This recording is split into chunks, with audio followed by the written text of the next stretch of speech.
हम लोग वीडियो के इस भाग में बात करेंगे सीपीसी के अध्याय 21 के बारे में, डिक्रियों का निष्पादन।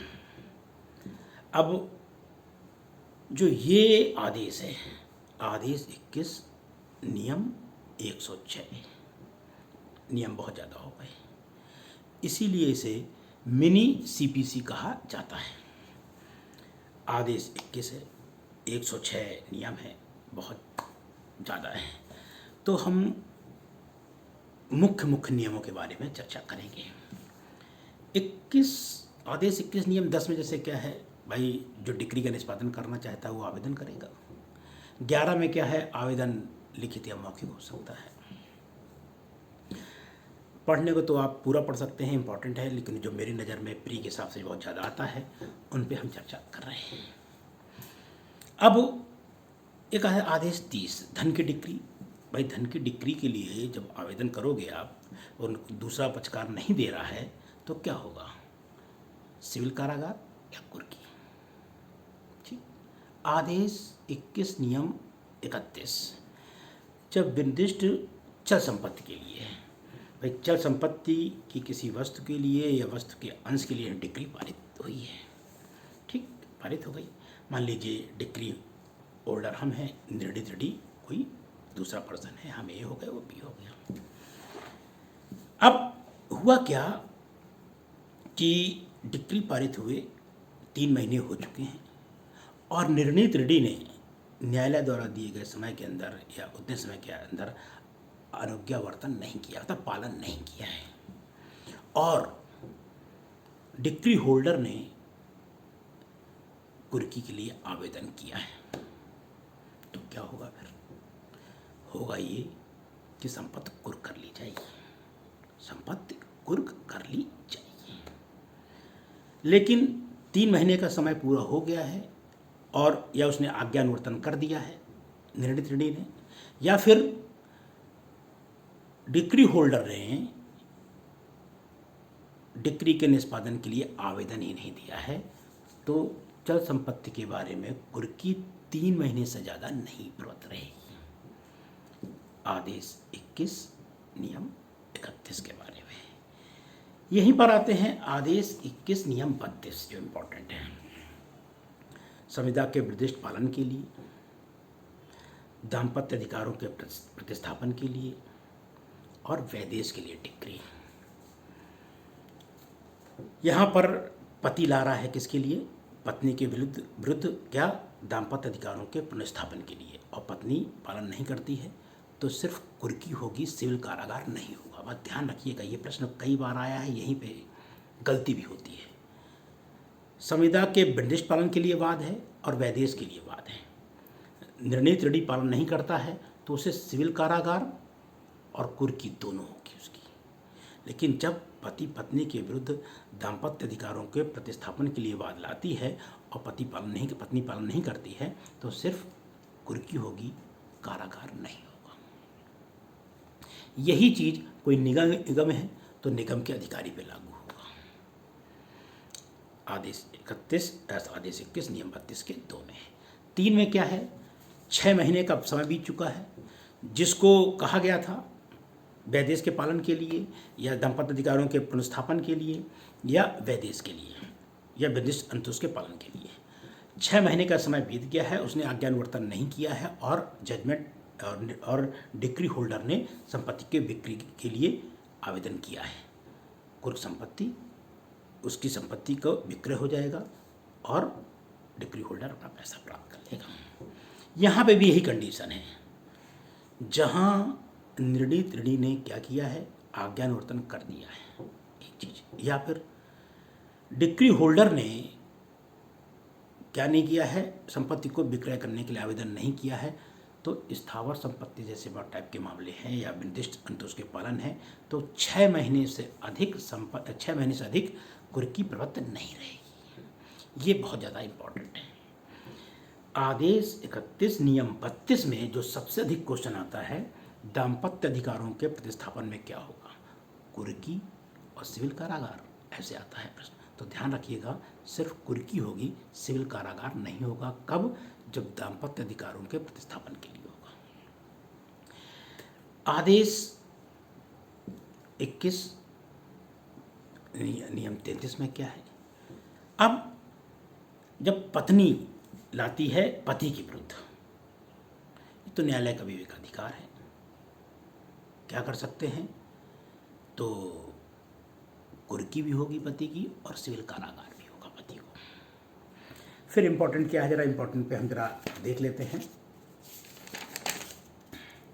33 हो गया, 34 दस्तावेज है, और जो इम्पोर्टेंट है एक 39 है, जीवन निर्वाह भत्ता 39(3). जब जीवन निर्वाह भत्ता का आदेश दिया गया है तो ये प्रश्न आ गया है प्री में।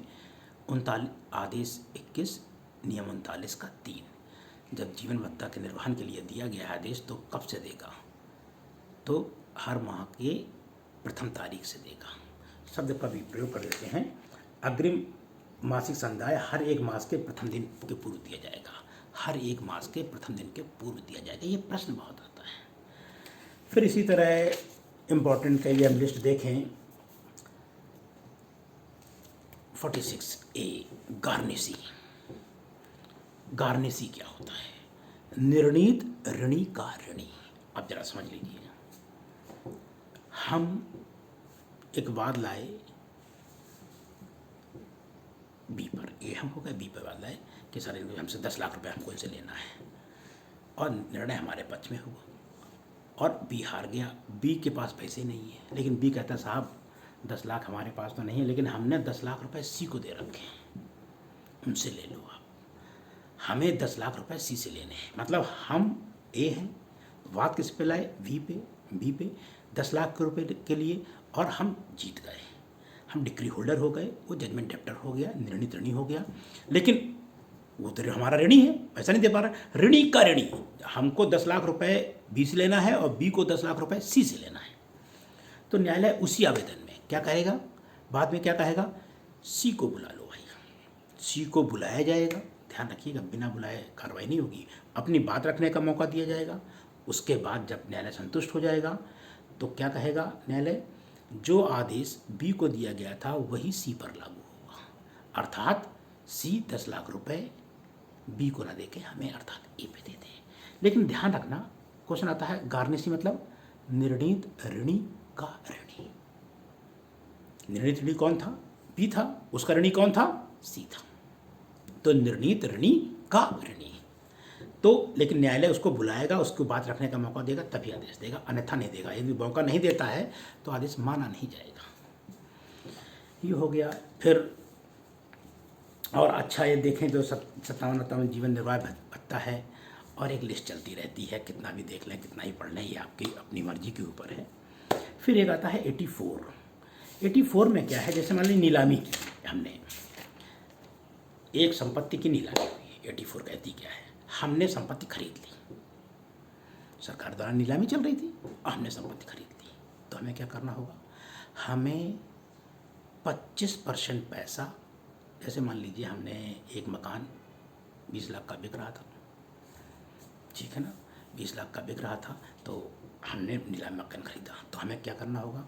5 लाख रुपए, 25% पैसा तुरंत जमा करना होगा, और शेष 75% पैसा 15 दिन के अंदर जमा करना होगा। ये चीज़ ध्यान रखिएगा, मतलब तुरंत कितना पैसा जमा करना है? 25%। नीलामी में जो हम नीलामी में जो क्रेता खरीद रहा है वो नीलामी की रकम का कितना पैसा जमा करेगा? तो 25%, और शेष 15 दिन के अंदर। ये 84 और 85 है। नहीं करना चाहता है 90, 91, 92 देख लीजिएगा। और एक सबसे लास्ट वाला जो देख लीजिएगा 106 में क्या है? आदेशों को आपास्त कराने के लिए सिस्टम क्या है चलेगा उसके, जब एक पक्षी आदेश को आपास्त कराना है, एक पक्षी रूप में पारित आदेशों को आपास्त कराना है, मतलब आदेश 21 नियम 106 क्या है? जब एक पक्षी आदेश दिए जाते हैं तो उनको आपास्त कराना होता है। ऐसे तो बड़ा ये लंबा सेक्शन है, 1 से लेके 106 तक नियम बहुत इंपॉर्टेंट है। मैं प्री के माध्यम से मैं आपको बता दे रहा हूँ, क्योंकि मेंस में फिर टाइम लगता है, उसके लिए अलग क्लास चलती है। जो क्लास पढ़ना चाहता है वो वैदिक लॉ अकेडमी कानपुर में स्वागत है उसका, या इस नंबर पे जो दिया रहता है उस पर मैसेज कर सकता है। ऑनलाइन जब क्लास होती है तो उसमें जुड़ सकता है। अब आदेश 22 में आते हैं। आदेश 22 में क्या है? विवाह, मृत्यु और दिवालापन। अब जैसे किसी का विवाह हो गया या मृत्यु हो गई, दिवाला हो गया, तो मुकदमा समाप्त नहीं होता है, ठीक। लेकिन हाँ, हमने ए पे मुकदमा किया, हमें 10 लाख रुपए लेने से लेने थे, वो मर गया, तो उसका जो हिस्सा उसके पास बच्चों के पास आया होगा उससे हम ले लेंगे। लेकिन जब व्यक्तिगत कार्य है, हमने क्या किया, हमने एडवांस दिया था उसको 20,000 रुपये, तो मेरी पेंटिंग बनाओगे, और मर गया, खेल खत्म। अब हम उसके घर वालों से नहीं कह सकते तो मेरे लिए पेंटिंग बनाओ, व्यक्तिगत कार्य होता है तो वही मामला खत्म हो जाता है। इसी तरह और बता दें, आदेश 22 में 3-4 में ऐसे ही करके दिया है। अब 4 वादी हैं, उनमें से एक वादी मर गया तो क्या केस खत्म हो जाएगा? क्या नहीं होगा। या 4 प्रतिवादी हैं, उनमें से कोई मर गया तो कोई केस खत्म हो जाएगा? क्या किसी कीमत में केस खत्म नहीं होगा, उनके जो प्रतिनिधि हैं उनके विरुद्ध चलने लगेगा। जो इम्पोर्टेंट सेक्शन है आदेश 22 नियम 6।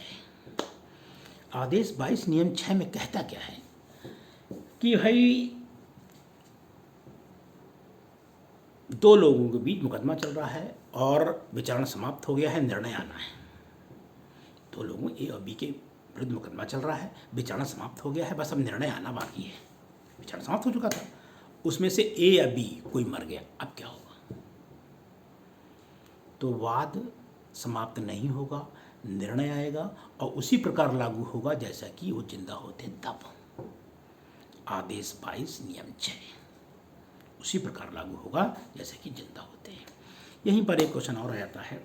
आदेश 22 नियम 7, एक आदमी ने एक स्त्री के खिलाफ वाद दाखिल किया, वाद चल ही रहा था कि स्त्री का विवाह हो गया, स्त्री मुकदमा हार गई, अब तो वो तो स्त्री से पैसा ले लेगा।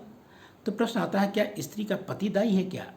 यदि विधिक रूप से पति पत्नी की संपत्ति के लिए दायी है तो पति से भी पैसा वसूला जा सकता है। एक ये प्रश्न आता है। एक और आता है प्रश्न, आदेश 22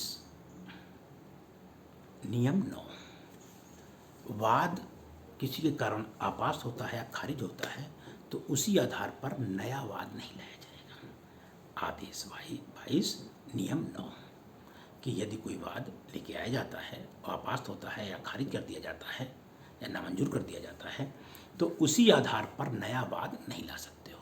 हाँ, उसको आप रीस्टोर करा लो, बात अलग है, लेकिन नया वाद नहीं लाओगे। और सबसे इम्पोर्टेंट, आदेश 22 नियम 10 का, आदेश 22 नियम 10 का 10A,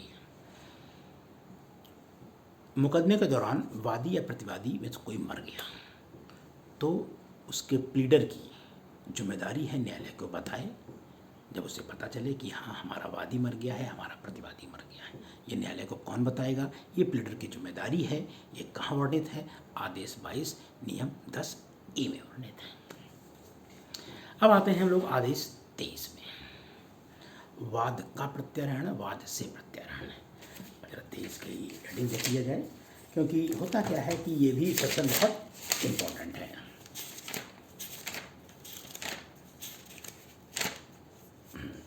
वाद का प्रत्यारोहण और समायोजन। आदेश 23 नियम 1,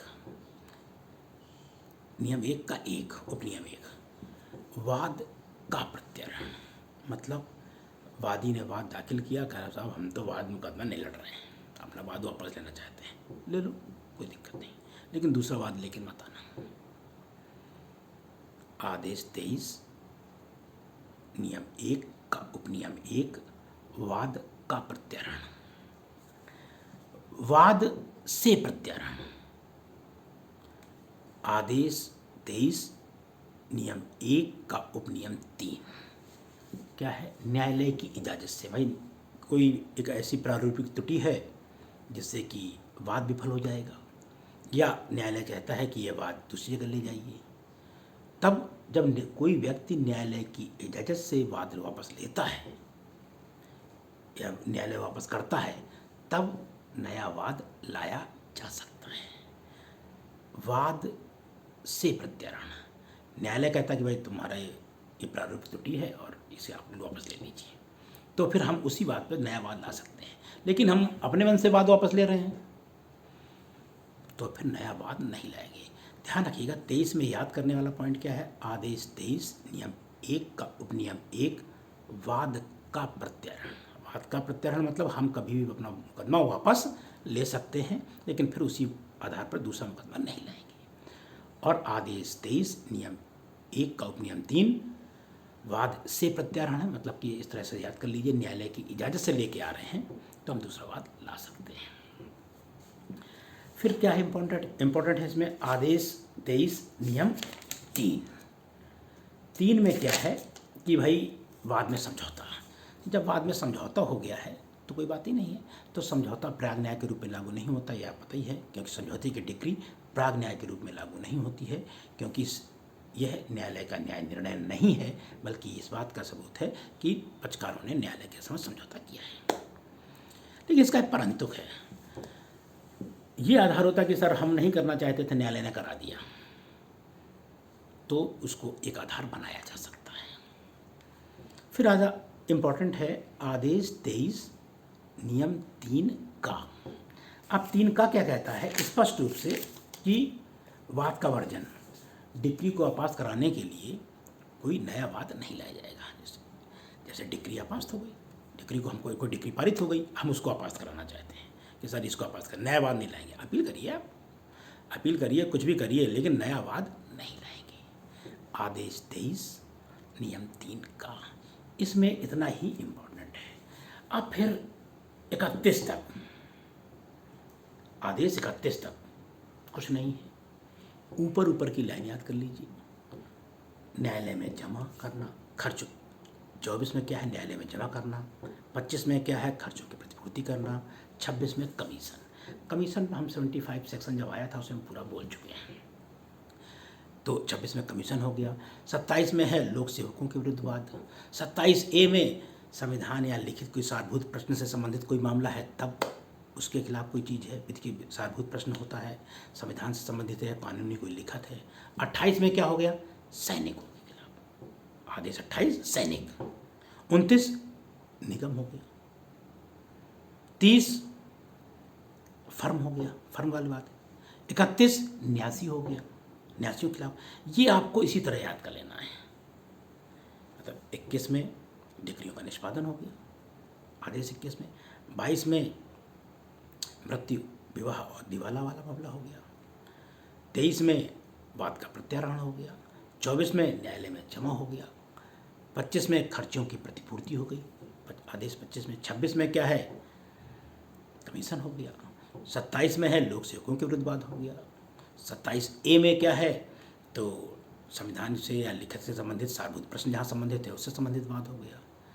28 में क्या है, सैनिकों के खिलाफ, सैनिक नौसैनिक आदि, 28 सैनिक हो गया। 29 निगम हो गया। 30 फर्म है, फर्म के आपसी बंटवारा है, फर्म का विखंडन है, ये हो गया। और 31 में न्यासियों से संबंधित वाद हो गया, ट्रस्टियों वाले वाद हो गए। 32 से फिर हम आगे चर्चा करेंगे। इस भाग में हम कहाँ तक रख रहे हैं, आदेश 21 से लेकर आदेश 31 तक। ये वीडियो कैसा लगा देखें, आगे बढ़ाएं। धन्यवाद।